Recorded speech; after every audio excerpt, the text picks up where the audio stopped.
Number one అంటారు. అసలైన #1 Guru Kashi university. Bigg Boss call వచ్చిన తర్వాత మీరు వెళ్దామని ఫిక్స్ అయ్యారా? బిగ్ బాస్ కి లేదండి. పార్టిసిపేట్ చేద్దామని లేదు వెళ్ళాలని ఎప్పుడు బిగ్ బాస్ చూడడం చాలా తక్కువ నేను చాలా తక్కువ చూస్తాను. అంటే ఎప్పుడైనా ఏమైనా ట్రెండ్ అయినవి అవి ఏదైనా చిన్న చిన్న బిట్స్ కనిపిస్తుంటాయి కదా, నా ఇన్స్టా ఎడిటింగ్ చేస్తున్నప్పుడు స్క్రోల్ చేస్తున్నప్పుడు ఏమైనా కనిపిస్తే చూస్తా అనమాట. కొంచెం అందరూ కొత్త కొత్త వాళ్ళు కనిపిస్తుంటారు, చూస్తుంటా. ఎవరైనా సెలబ్రిటీస్ కానీ ఇన్ఫ్లుయెన్సర్స్ కానీ మిమ్మల్ని ఫాలో చాలా మంది అవుతుంటారు, మీకు పర్సనల్గా మెసేజెస్ ఏమైనా చేశారా? చేశారా అంటే సీరియల్ యాక్టర్స్ ఉంటారు కదా, వాళ్ళు చేసేవారు. అండ్ అలా ఫ్రెండ్ అయిన వాళ్ళు కూడా మంచిగా చెప్పేవారు అనమాట. మీ వీడియోస్ మాకు చాలా ఇష్టం, మేము చూస్తుంటాము, ఇలాగే చాలా వీడియోస్ చేయండి అని చెప్పి మంచి ఫేమస్ టీవీ సీరియల్ యాక్టర్స్ అందరూ చెప్పేవారు. ఫిలిమ్స్ లో ఏమైనా ఆపర్చునిటీ వచ్చిందా మీకు? అంటే స్టార్టింగ్ లో ఎవరో డైరెక్టర్ కాంటాక్ట్ అయ్యారు, మెయిల్ చేశారంట. నా మెయిల్స్ అన్ని ఈయన హ్యాండిల్ చేస్తారు. సో ఈయన చెప్పారనమాట, ఇలా కమ్యూనిటీకి రమ్మన్నా వస్తాము, అక్కడికి వచ్చి మీ ప్లేస్కి వచ్చి మాట్లాడదాము.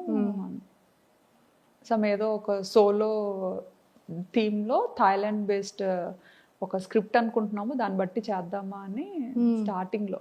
అప్పుడే ఇంకా కొంచెం వైరల్ అవుతున్నాయి వీడియోస్ అన్న టైంలో యాక్సెప్ట్ చేయలేదా? లేదండి, యాక్టింగ్ మీద ఇంట్రెస్ట్ లేదు? లేదు, రాదు.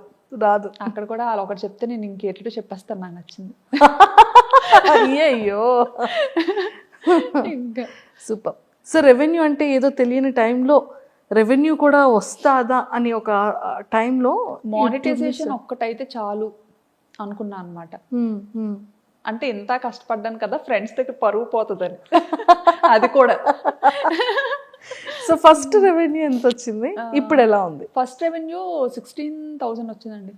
16,000 ఫస్ట్ ఛానల్ 16,000 ఎంతో సంథింగ్ వచ్చింది. ఇప్పటి వరకు చూస్తున్న వాటిలో హైయెస్టా ఎంతో కొంత వచ్చింది. ఓకే.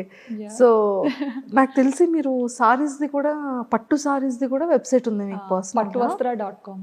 పట్టువస్త్ర.com అని చెప్పేసి బ్యూటిఫుల్ సారీస్ అన్నీ కూడా చాలా అద్భుతంగా పెడుతున్నారు. సో ఎక్కడి నుంచి అది సేలింగ్ ఉంది? సేలా ధర్మవరంలో చేపిస్తామండి. మొత్తం డైరెక్ట్ గా నేతలు అక్కడే నేయించి డిజైన్స్ అన్ని మనం సెలెక్ట్ చేసుకొని, నేతలు అందరూ మనకి తెలిసిన ఫ్రెండ్స్ ఉన్నారు అక్కడ ఫస్ట్ నుండి. అంటే ఇంకా పూర్వం నుంచి ఇంకా చేనేత దాని మీదే వారసత్వంగా వచ్చిన వాళ్ళు ఉన్నారనమాట. ఈ థాట్ ఎలా వచ్చింది? ఈ థాట్ ఏంటంటే, నేను ఎక్కువ ట్రెడిషనల్ గా రెడీ అవుతూ ఉండేదాన్ని అనమాట. ఎక్కువ శారీస్ కడుతుంటాను, మోస్ట్లీ అన్ని మమ్మీ శారీస్ వెళ్ళండి. నేను కొనుక్కోవడం తెలియదు నాకు శారీస్. సో మమ్మీ ఎక్కువ పట్టు చీరలు బాగా కొంటుంటారు అనమాట. సో పట్టు చీరలు కడుతుండేదాన్ని.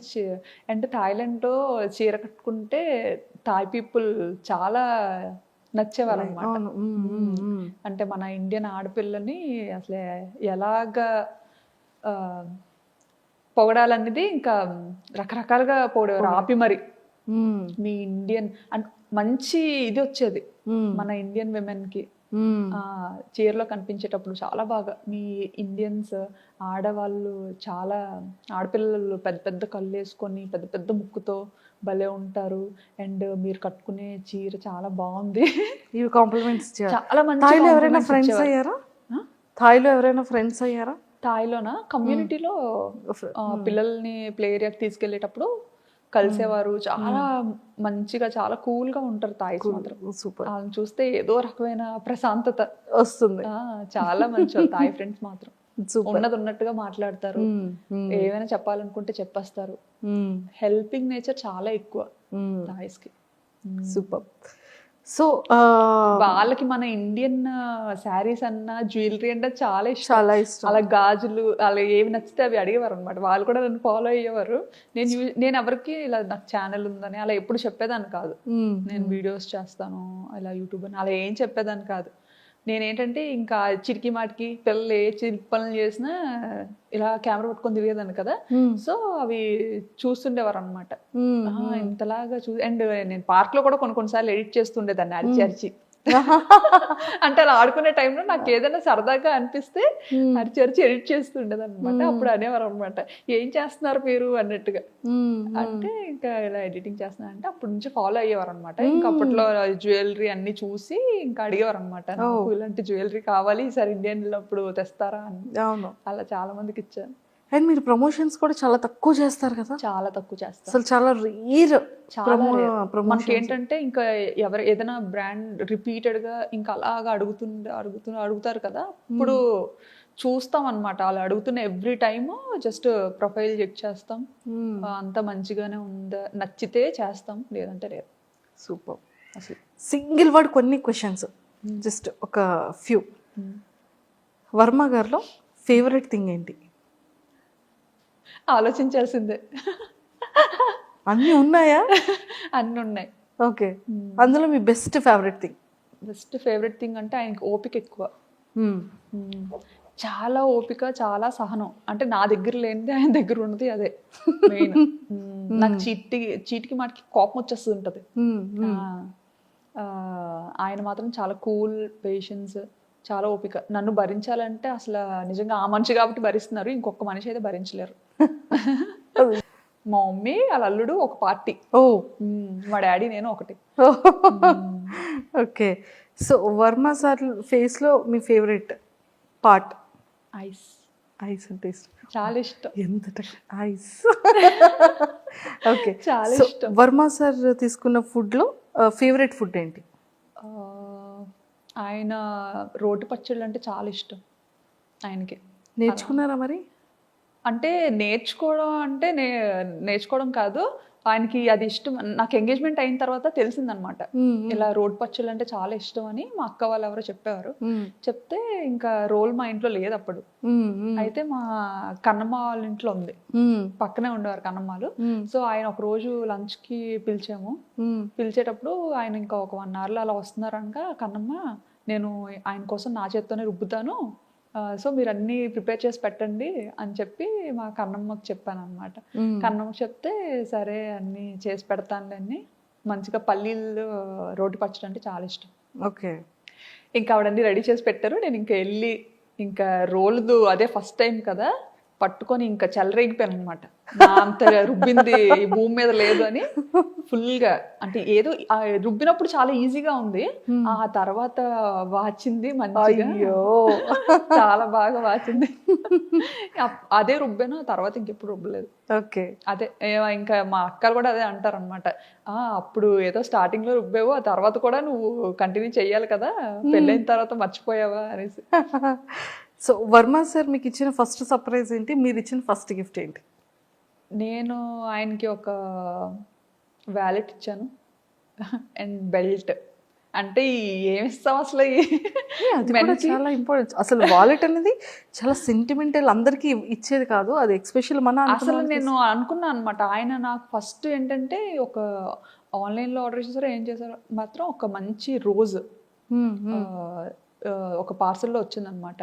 ఒక మంచి రోజు, దాంతోపాటు ఒక మంచి లెటర్.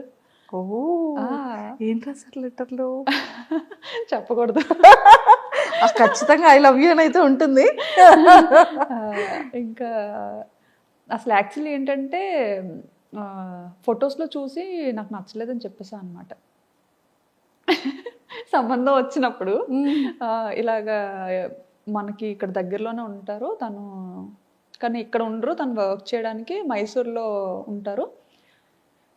ఇలా చాలా మంచి అబ్బాయి. మమ్మీ ఏంటంటే అబ్జర్వ్ చేస్తూ ఉండేవారంట, ఒకటే ఏరియా కదా, ఒకటే వీధి అవ్వడం. మమ్మీ ఏంటంటే అబ్జర్వ్ చేస్తూ ఉండేవారంట. మా పిన్ని వాళ్ళ ఇంటి పక్కనే అత్తయ్య వాళ్ళు ఉండేవారు.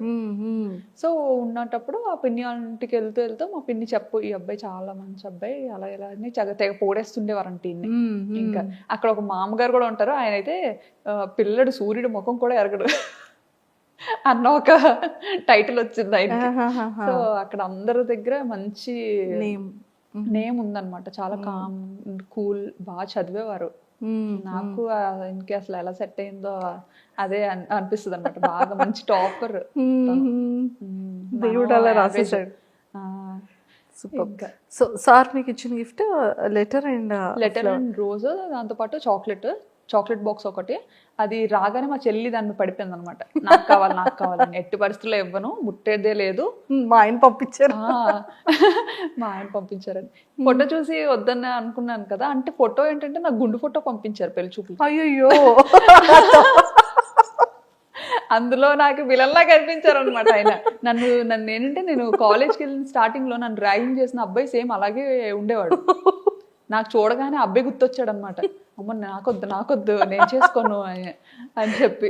ఇప్పుడు లేదు, ఇంటికి పిలిపిద్దాం, నువ్వు డైరెక్ట్ గా చూడు, వద్దంటే అప్పుడు చూద్దాం. ఇది కూడా వాళ్ళ మమ్మీ ఎప్పుడో తీసుకున్న ఫోటో ఇచ్చినట్టున్నారు. సో ఒకసారి పిలిపిద్దాం, ఏముంది, నచ్చకపోతే వద్దు. అప్పుడు వచ్చిన తర్వాత వచ్చారనమాట. అప్పుడు పెళ్లి చూపులకు వచ్చారు. అప్పుడు మా ఇంట్లో 30 మంది ఉన్నారు పిల్లలు. పిల్లలే ఉన్నారు పెళ్లి చూపులకి. నేనేంటి అప్పటి వరకు వద్దు ఇది ఎలాగైనా క్యాన్సిల్ చేసుకుందాం అన్న మైండ్ లోనే ఎలాగాపేద్దాం అని ఆ మైండ్ లోనే ఉన్నా అనమాట. లేకపోతే మన వాళ్ళు కోరంటే ఇంకా కట్టబెట్టేస్తారు. అయితే రూమ్ లో నేనున్నాను, ఆయన వచ్చారు, పెళ్ళికొడుకు అబ్బాయి వచ్చారని తెలిసి మొత్తం మా చెల్లెళ్ళు అక్కలు అందరూ పారిపోయారు నన్ను వదిలేసి రూమ్ లో నుండి, వెళ్ళి చూద్దాం అని చెప్పి. ఇంకా ఆయన ఇంతమందిని పలోమని ఏంటి పెళ్లి చూపులు అన్నారు, ఇంతమంది ఉన్నారు, పెళ్లికి వచ్చినట్టు ఉంది ఏదో అనుకుని ఆయన టెన్షన్ అయిపోయి చెమటలు పట్టేశారు అనమాట. ఆయనకి అసలే భయం చాలా. సో బాగా టెన్షన్ అయిపోయి చెమటలు పట్టేసి ఇంకా కూర్చొని, ఇంకా సిగ్గు కదా, ఆ సిగ్గులో ఏంటంటే ఇంకా ఎంతెంత కళ్ళు వేసుకొని అటు ఇటు చూసాను. నేనేంటంటే దొంగతనంగా డోర్ ఓపెన్ చేసి ఫస్ట్ నేను చూడాలి, నేను బయటికి వెళ్ళను, దొంగతనంగా చూద్దాం, ఇవి నచ్చితే కనిపిద్దాం, నచ్చకపోతే అసలు డోరే తీయద్దు, లాక్ చేసేసుకుందాం లోపల అన్నట్టుగా నేను మైండ్ లో ఫిక్స్ అయిపోయాను అనమాట. ఫిక్స్ అయిపోయి ఇంకా నెమ్మదిగా రూమ్ లో కూడా ఎవరు లేరులే అనేసి నెమ్మదిగా డోర్ ఓపెన్ చేసి ఇలా చూసా. చూడగానే ఇంకా ఆయన అక్కడ కూర్చొని మొహమాటం పడుతూ ఇలా పెద్ద పెద్ద కళ్ళు ఇలా అయిపోతున్నారు అనమాట, పైకి కిందకి చూసుకుంటారు. ఆ కళ్ళు చూసి అండ్ ఆ ఇన్నోసెన్స్ చూసి బాగా నచ్చారు. ఫస్ట్ ఇంప్రెషన్ ఐస్ తో ఇంప్రెస్ చేసేసారు సార్. చాలా కూల్ గా అనిపించారు అనమాట. అండ్ ముందుగా మా అక్క వాళ్ళు, మా కన్నమ్మ వాళ్ళు బాగా చెప్పారు ఆయన గురించి. అవన్నీ మైండ్ లో చూడడానికి కొంచెం భయం వేసిందని నేను వద్దనుకున్నాను. బట్ బయట చూసి ఇంకా ఫస్ట్ ఇదిలోనే సినిమాల్లో చూస్తుంటాం కదా, గంట కొట్టడం ఏదో అంటారు, ఏదో మంచి వైబ్ ఉంటది గంట, అది అది అప్పుడు స్టార్ట్ అయితే ఓహో దీన్నేనా అంటారు అని. సో అలా. So first I love you మీరు చెప్పారా సార్ చెప్పారు? తనే ఫస్ట్. మనం అంత సాహసం ఎక్కడ చేస్తామండి. ఓకే. మీకు ఇంకో విషయం తెలుసా, ఆయన రాకముందు నేను చెప్పా, మీరు డైరెక్ట్ గా ఇంటికి పిలిపించొద్దు, ఎందుకంటే నాకు అలా ఇష్టం ఉండదు, ఫస్ట్ టైం కదా, ఫస్ట్ మ్యాచే మీరు ఇలాగా ఇంటికి పిలిపిస్తే అది వద్దు అని చెప్పలేము, అలా చేయకూడదు కదా, సో ముందు ఒకసారి కాల్లో మాట్లాడతా, ఒకసారి మాట్లాడితే బెటర్ అసలు ఏంటి అని చెప్పి అని. సో అప్పుడు మమ్మీ ఇలా మదర్ని అడిగి ఇలా కాంటాక్ట్ నెంబర్ తీసుకొని మాట్లాడించారనమాట. మాట్లాడించేటప్పుడు కూడా ఇంకా అప్పుడు కూడా సీరియస్ గానే ఇంకా ఆయన చాలా మొహమాటం పడేవారు అనమాట, ఏం మాట్లాడాలి ఏంటి అని. నేను మాత్రం హాయ్ అండి మీకు వంట వచ్చా. ఫస్ట్ మీ ఫోన్ కాల్లో మీరు ఇద్దరు మాట్లాడుకునేది వంట వచ్చా అంటే ఇంకేం మాట్లాడుకోవాలో తెలియదు, మీ పేరు అంతా మాట్లాడాం, బేసిక్ థింగ్స్ అన్ని మాట్లాడుకున్నాం. తర్వాత ఇంకా ఆయన అడిగారు ఫస్ట్ నన్ను, మీకు ఏం అడగాలో తెలియక వంట వచ్చా అన్నట్టుగా అడిగారు అనమాట. అడిగితే అంతేం రాదండి అని చెప్పాను. ఆయనకి నేను అన్నాను అనమాట, మీకు వంట వచ్చా అని. అంటే ఆయన అన్నారు, నాకు పర్లేదు చేయగలుగుతాను, కొంచెం నేను దూరంగా ఉన్నాను కదా, కొన్ని ట్రై చేస్తాను, పర్లేదు అని చెప్తే, అయితే నేను రైస్ నేర్చుకుంటాను అని చెప్పాను. నాకైతే రైస్ ఈజీ కదా, రైస్ వండడం నేర్చుకోగలుగుతాను నేను అనేసి అన్నట్టుగా, అంటే బాగానే మాట్లాడారు. ఎంత నవ్వుకొని ఉంటారో సార్, రైస్ నేర్చుకుంటారు, చాలా పొగరు అనుకున్నారంట. అయ్యో అంటే ఇంకేం మర్చిపోయానులేండి, ఇంకేమో మాట్లాడాను, ఇంకా మర్చిపోయాను. సో పాపం పెళ్లి కొడుకు యాక్చువల్లీ పెళ్లి కూతురు అడగాల్సిన క్వశ్చన్స్ అన్ని కూడా అంటే నేను నాకు నచ్చలేదు అని చెప్పకుండా అతనికి నేను నచ్చలేదు అని అతను చెప్పాలి అన్నట్టుగా మాట్లాడాను అనమాట. Hats off. అమ్మాయిలు అయి ఉండి అలా చెప్పలేం కదా. Yes, yes, అంటే true, true, డాడీ దగ్గర ధైర్యంగా చెప్పేస్తాను, మన వాళ్ళ దగ్గర చెప్పేస్తాను. బట్ ఏంటి అది ఉండిపోద్ది కదా, ఒకప్పుడు అలా ఏదైనా ఒక అమ్మాయి ఒక మాట చెప్పింది అంటే అది ఇంకా చుట్టాలందరిలో వెళ్ళిపోయి ఇంకా ఆ మాట ఉండిపోతుంది. సో ఏంటంటే ఆయనే ఆ పిల్ల నాకు నచ్చలేదు, ఆ పిల్లకి చాలా పొగరు అని చెప్పాలి అన్నట్టుగా మాట్లాడాను ఆయనతో. అయ్యో. కానీ ఆయన అంత ఏం తీసుకోలేదు. మా అత్తయ్యకి మామూలుగా ఇలా చెప్పినట్టున్నారు, ఆ అమ్మాయి ఇలా మాట్లాడింది అన్నట్టు చెప్పినట్టున్నారు. బట్ మా అత్తయ్య ఏంటంటే బాగా నచ్చేసారనమాట. నాకైతే బాగా నచ్చిందిరా అమ్మాయి, ఎలా అయినా నాకు కోడలు చూడు పోని బయట అన్నట్టుగా చెప్పి తీసుకొచ్చారు పాపం. అనేసి. మీ ఇద్దరిలో అంటే మీ ఇద్దరి లైఫ్లో, మీ ఇద్దరి పీరియడ్లో మీ ఫేవరెట్ మెమరబుల్ మూమెంట్? చాలా ఉన్నాయి, ఏం చెప్పను. ఫర్ ఎవర్ మెమరబుల్ ఇప్పటి వరకు. ఇప్పటి వరకు రావట్లేదు, ఏం చెప్పాలో తెలియదు. పెళ్ళి, ఫస్ట్ కన్సీవ్, లేకపోతే ఫస్ట్ సర్ప్రైజ్, లేకపోతే సార్ పెట్టిన ఫస్ట్ కీస్. ఆలోచిస్తున్నాను. నెంబర్ ఆఫ్ మెమరీస్ ఉండుంటాయి కదా. చాలా ఉంటాయి, చాలా ఉంటాయి, ఏం చెప్తామా అని. మా ఇద్దరిది బెస్ట్ అంటే ఇమీడియట్గా పిల్లలు. నిషిత ఆబ్వియస్లీ పిల్లలు అంటే ఇంకా అదొక పెద్ద మెమరీ, మంచి ఇదే. సూపర్. అండ్ ఎప్పుడైనా చాలా మిస్సింగ్ ఫీలింగ్ వచ్చిందా? అంటే ఇప్పటి వరకు సార్కి మీరు ఎక్స్ప్రెస్ చేయలేంది ఆ మిస్సింగ్ ఫీలింగ్ వచ్చింది. ఎందుకంటే ఎప్పుడు ఇండియాలోనే ఉండేదాన్ని, ఆయన అక్కడ థాయిలాండ్లోనే ఉండేవారు. అంటే అదే పిల్లలు డెలివరీ కోసం నేను ఇండియా వచ్చి కరెక్ట్గా ఆయన ఈ ఏప్రిల్లో మమ్మల్ని థాయిలాండ్ తీసుకెళ్తారు అని ఆయన కోసం మేము వెయిట్ చేస్తున్న టైంలో ఫ్లైట్స్ క్యాన్సిల్ అయిపోవడం, ఇంకా మొత్తం కర్ఫ్యూ పెట్టేసేయడం. అప్పటికి ఏంటంటే ఎన్నో ఆశలతో ఇంకా ఆయన వస్తారు, బేబీతో నన్ను తీసుకెళ్ళిపోతారు, బాబు పుట్టిన టైంలో అనమాట కరెక్ట్గా. సో ఆ టైంలో బాగా మిస్ అయ్యాను అనమాట. అంటే ఇంకా ఒక 4-5 డేస్లో వస్తారు, ఇంకా